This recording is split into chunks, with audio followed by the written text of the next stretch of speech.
అపోస్తలుడైన పౌలు కొరింథీయులకు రాసిన మొదటి పత్రిక 9వ అధ్యాయము 23వ వచనము నుండి 10వ అధ్యాయము 5వ వచనము వరకు. మరియు నేను సువార్తలో వారితో పాలివాడనగుటకై దాని కొరకే సమస్తమును చేయుచున్నాను. పందెపు రంగమందు పరిగెత్తు వారందరూ పరిగెత్తుదురు గాని ఒక్కడే బహుమానము పొందునని మీకు తెలియదా? అటువలే మీరు బహుమానము పొందినట్లుగా పరిగెత్తుడి. మరియు పందెమందు పోరాడు ప్రతివాడు అన్ని విషయములందు మితముగా ఉండును. వారు క్షయమగు కిరీటమును పొందుటకును మనమైతే అక్షయమగు కిరీటమును పొందుటకును మితముగా ఉన్నాము. కాబట్టి నేను గురి చూడని వాని వలె పరిగెత్తువాడను కాను. గాలిని కొట్టినట్టు నేను పోట్లాడుట లేదు గాని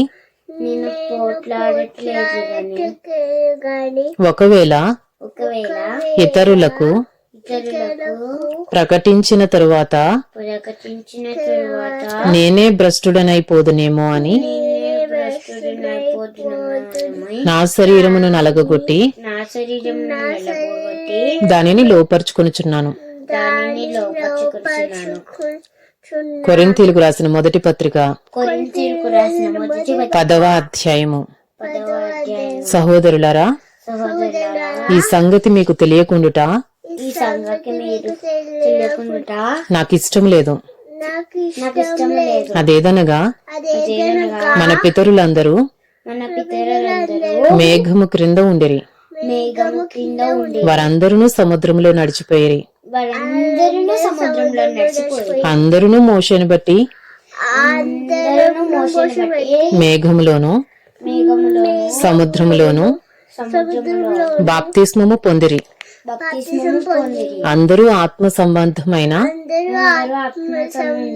ఒకే ఆహారమును భుజించిరి. అందరూ ఆత్మ సంబంధమైన ఒకే పానీయమును పానము చేసిరి. ఎలయనగా తమను వెంబడించిన ఆత్మ సంబంధమైన బండలోనిది త్రాగిరి. ఆ బండ క్రీస్తే.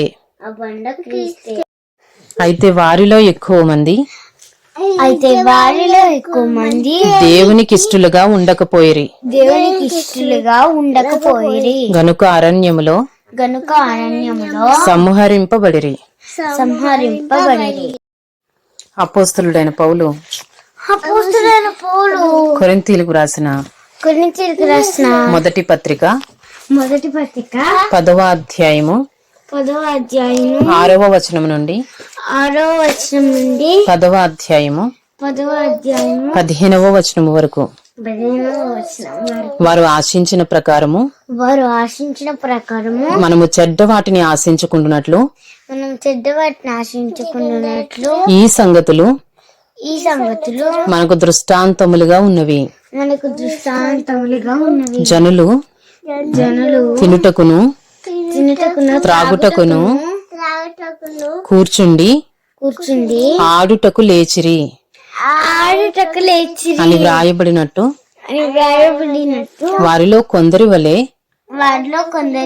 మీరు విగ్రహారాధకులై ఉండకుడి. మరియు వారి వలె మనము వ్యభిచరింపక యుందుము. వారిలో కొందరు వ్యభిచరించినందున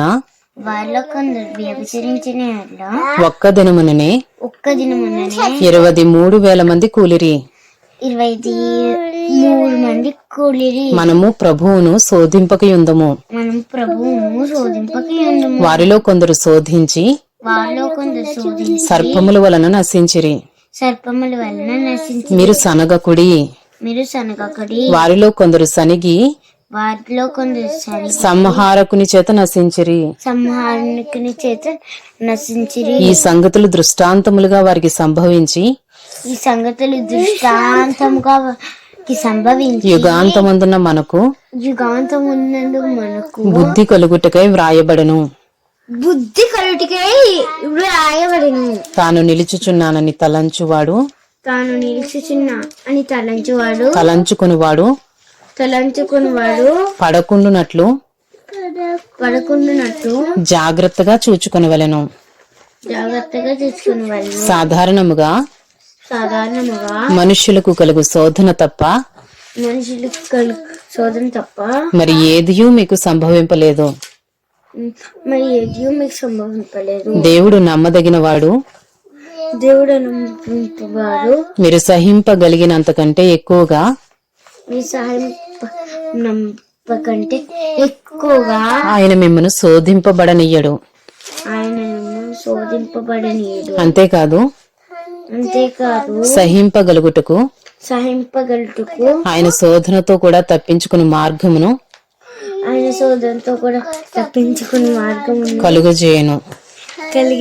కాబట్టి నా ప్రియులారా విగ్రహారాధనకు దూరముగా పొండి. బుద్ధిమంతులతో మాట్లాడినట్లు మీతో మాట్లాడుచున్నాను. నేను చెప్పు సంగతిని మీరే ఆలోచించుడి.